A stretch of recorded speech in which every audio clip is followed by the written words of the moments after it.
بسم اللہ الرحمن الرحیم۔ السلام۔ خطبہ جمعہ سیدنا حضرت خلیفۃ المسیح ثانی رضی اللہ تعالی عنہ، فرمودہ 1 اکتوبر سن 1920۔ قسط دوم آخری۔ مرنے کے بعد جو تحفہ خدا کی طرف سے انسان کے لیے آتا ہے وہ بھی یہی ہے کہ فرشتے آ کر خدا تعالیٰ کی طرف سے سلام پہنچاتے ہیں۔ کوئی بڑے سے بڑا آدمی ہو جو کہے مجھے کیا ضرورت ہے کہ میں کسی کو سلام کہوں، ہم کہیں گے خدا تعالیٰ نے بھی جب اپنے اوپر واجب کر دیا کہ سلام کہے تو اور کون ہے جو اپنے آپ کو بڑا سمجھ کر اس کی ضرورت نہ رکھتا ہو۔ اس وقت میں جو حکم بیان کرنے لگا ہوں وہ بھی ایسا ہی ہے، اور وہ سلام کا حکم ہے۔ اسلام نے تاکید کی ہے اور قرآن میں بھی آیا ہے، فَإِذَا دَخَلْتُمْ بَيُوتًا فَسَلِّمُوا عَلَىٰ أَنفُسِكُمْ تَحِيَّةٌ مِّنْ عِندِ اللَّهِ مُبَارَكَةً طَيِّبَةً، سورہ نور آیت 62۔ کہ جب گھروں میں داخل ہو تو سلام کرو۔ اس میں خوبی یہ ہے کہ یہ نہیں فرمایا فَسَلِّمُوا عَلَىٰ إِخْوَانِكُمْ، بلکہ یہ فرمایا عَلَىٰ أَنفُسِكُمْ کہ اس کا فائدہ تمہارے اپنے ہی نفسوں پر ہوگا۔ یہ ایک ایسا حکم ہے کہ رسول اللہ صلی اللہ علیہ وسلم کے ارشاد کے ماتحت ہر مسلمان کو دوسرے مسلمان سے ملتے وقت بجا لانا چاہیے۔ چونکہ اس کا موقع ہر وقت ملتا رہتا ہے اس لیے عام طور پر لوگ اسے معمولی سمجھتے ہیں، حالانکہ یہ ایسا ضروری ہے کہ رسول کریم صلی اللہ علیہ وسلم نے فرمایا ہے یہ جنت میں جانے کا ذریعہ ہے، اور فرمایا ہے مسلمانوں کے اتفاق و اتحاد کی بنیاد اسی پر قائم ہے۔ چنانچہ فرمایا آپس میں سلام کرو، سلام سے محبت پیدا ہوتی ہے اور محبت کے ذریعے ہی جنت میں داخل ہونا ہے۔ مگر افسوس اب بہت سے ایسے لوگ مسلمانوں میں موجود ہیں جو سلام کو ترک کر بیٹھے ہیں، اور ایسے لوگ غیر احمدیوں میں ہی نہیں کسی قدر قلیل تعداد احمدیوں میں بھی ہے۔ ایسے لوگ بجائے سلام کے ایک دوسرے کو آداب وغیرہ الفاظ سے مخاطب کرتے ہیں، اور جو السلام علیکم کہے اسے کہتے ہیں پتھر مار دیا، حالانکہ وہ خود اسلام کے ایک حکم اور رسول کریم صلی اللہ علیہ وسلم کے ارشاد کا انکار کر کے اپنے اوپر پتھر گراتے ہیں، اور جو مرہم ہے اسے پتھر سمجھتے ہیں۔ السلام علیکم کے معنی ہے کہ زخم بھر جائیں، مگر نادان کہتے ہیں یہ پتھر مار دیا، اور اس شخص سے زیادہ احمق اور کون ہو سکتا ہے جو مرہم کا نام پتھر رکھے۔ تو مسلمانوں کا ایک حصہ تو ایسا ہے جو سلام کہنے کا بالکل تارک ہے، اور دوسرا ایسا ہے جو تارک تو نہیں لیکن اس کی حقیقت سے ناواقف ہے۔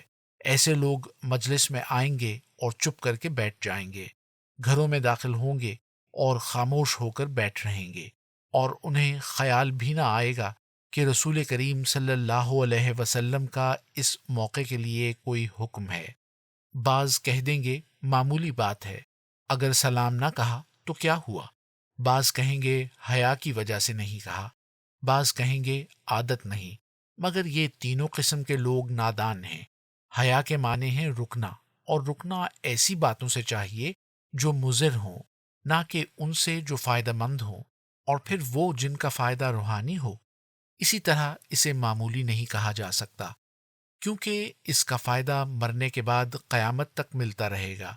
پھر یہ اس لیے معمولی نہیں کہ قرآن میں اس کے متعلق حکم دیا گیا ہے، اور بیسیوں ایسے احکام ہیں جن کا قرآن میں ذکر نہیں، مگر اس کا ہے، جیسا کہ خدا تعالیٰ نے فرمایا ہے فَإِذَا دَخَلْتُمْ بَيُوتًا فَسَلِّمُوا عَلَىٰ أَنفُسِكُمْ تَحِيَّةٌ مِّنْ عِندِ اللَّهِ مُبَارَكَةً طَيِّبَةً۔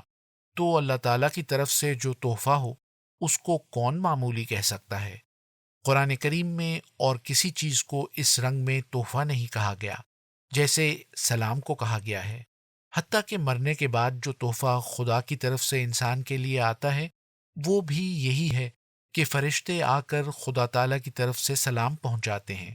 کوئی بڑے سے بڑا آدمی جو کہے مجھے کیا ضرورت ہے کہ میں کسی کو سلام کہوں، ہم کہیں گے خدا تعالیٰ نے بھی جب اپنے اوپر واجب کر دیا کہ سلام کہے تو اور کون ہے جو اپنے آپ کو بڑا سمجھ کر اس کی ضرورت نہ رکھتا ہو۔ سب سے پہلی چیز جو بندے کو خدا تعالیٰ کی ملاقات کے وقت دی جاتی ہے وہ یہی سلام ہے۔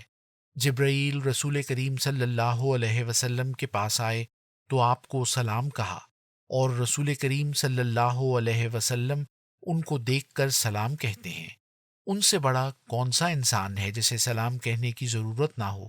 مگر بہت لوگ ہیں، خصوصاً انگریزی تعلیم یافتہ، جو سلام کو بہت حقیر چیز سمجھتے ہیں، اور اپنے عمل سے رسول کریم صلی اللہ علیہ وسلم، جبریل، حتیٰ کہ خدا تعالیٰ سے بھی اپنے آپ کو بڑا قرار دیتے ہیں، کیونکہ جس حکم کو بہت سی حکمتوں کے ماتحت خدا تعالیٰ نے فرض قرار دیا ہے، بلکہ اپنی ذات کے لیے بھی رکھا ہے، اور جس کی تاکید رسول کریم صلی اللہ علیہ وسلم نے کی ہے اور خود جبریل کو کہا ہے، اس سے یہ لوگ اپنے آپ کو مستغنا سمجھتے ہیں۔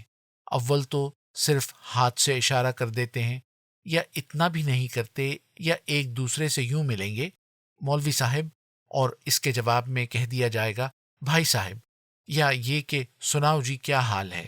اسی قسم کے فقروں کو انہوں نے سلام سمجھ لیا ہے، اور زیادہ سے زیادہ ایک دوسرے کے ساتھ 3 انگلیاں ملا دیں گے اور یہ مصافہ ہو جائے گا۔ لیکن شریعت کا یہ حکم نہیں۔ شریعت نے السلام علیکم کہنا ضروری قرار دیا ہے، اور رسول کریم صلی اللہ علیہ وسلم نے اس کو اتفاق و اتحاد کی جڑ ٹھہرایا ہے اور نجات کا ستون بنایا ہے۔ رسول کریم صلی اللہ علیہ وسلم سے ایک دفعہ دریافت کیا گیا کہ بہتر سلام کیا ہے، تو آپ صلی اللہ علیہ وسلم نے خاص حکموں میں سے بتایا کہ غریبوں اور مسکینوں کو کھانا کھلانا اور کسی کو جانو یا نہ جانو سلام کہنا۔ یہ دونوں باتیں اتفاق و اتحاد کی جڑ ہیں۔ آج میں خطبے کو یہیں بند کرتا ہوں، کیونکہ وقت زیادہ ہو چکا ہے، مگر تاکید کرتا ہوں کہ یہ ایک خاص حکم ہے جو اسلام نے دیا ہے، اور جس کے متعلق رسول کریم صلی اللہ علیہ وسلم نے تاکید فرمائی ہے۔ صحابہ رضوان اللہ علیہم اس کے اس قدر پابند تھے کہ ایک دن عبداللہ ایک صحابی کے پاس آئے اور کہا آؤ بازار چلیں۔ صحابی نے سمجھا کوئی کام ہوگا، چل پڑا، لیکن وہ بازار میں سے گھوم کر یوں ہی چلے آئے، نہ کوئی کام کیا اور نہ کوئی چیز خریدی۔ 2-3 دن کے بعد پھر آئے اور کہا آؤ بازار چلیں۔ اس صحابی نے کہا اس دن آپ نے نہ کچھ خریدا اور نہ کام کیا، آج کوئی کام ہے؟ انہوں نے کہا میں بازار اس لیے جاتا ہوں کہ بھائی ملتے ہیں، وہ ہم کو سلام کہتے ہیں، ہم ان کو سلام کہتے ہیں۔ تو صحابہ رضوان اللہ علیہم بازاروں میں صرف سلام کہنے کے لیے بھی جاتے تھے۔ تمہیں بھی چاہیے کہ بازاروں میں، محلوں میں، مجلسوں میں، گھروں میں، جہاں کسی سے ملو سلام کہو۔ جاننے والوں کو سلام کہو، نہ جاننے والوں کو سلام کہو۔ اگر دعا کوئی چیز ہے اور ہر مسلمان مانتا ہے کہ بہت بڑی چیز ہے اور اسلام کے رکنوں میں سے ایک رکن ہے، اور اسلام اس کے سوا کچھ بھی نہیں، تو سب اولیاء اور خدا کے پیاروں کا یہ بھی متفقہ فیصلہ ہے، اگر کوئی دعا زیادہ قبول ہونے والی ہوتی ہے تو وہی ہوتی ہے جو خدا تعالیٰ کی سکھائی ہوئی ہو، اور وہ یہی دعا ہے۔ پھر کیسا نادان ہے وہ انسان جو سجدے میں ناک رگڑتا اور دعائیں کرتا ہے، مگر اللہ تعالیٰ کی بتائی ہوئی اس دعا کو استعمال نہیں کرتا۔ جو شخص خدا تعالیٰ کی سکھائی ہوئی دعا کو نہیں لیتا، خدا تعالیٰ اس کی سجدے میں کی ہوئی دعا کو کب سنتا ہے؟ پہلے خدا کی سکھائی دعا کو رستوں میں، گھروں میں، ملنے والوں سے، جدا ہونے والوں سے، اپنوں سے، بیگانوں سے، واقفوں سے، ناواقفوں سے کرے گا، اور پھر جا کر خدا تعالیٰ سے دعا مانگے گا تو سنے گا کہ میں نے جس دعا کا حکم دیا تھا وہ کر آیا ہے، اب میں اس کی دعا سنوں۔ پھر اس کے محبت اور اتفاق کے لیے بہت اثرات ہیں، اور اگر ضرورت ہوئی تو ان کو پھر بیان کر دوں گا۔ الفضل 7 اکتوبر سن 1920۔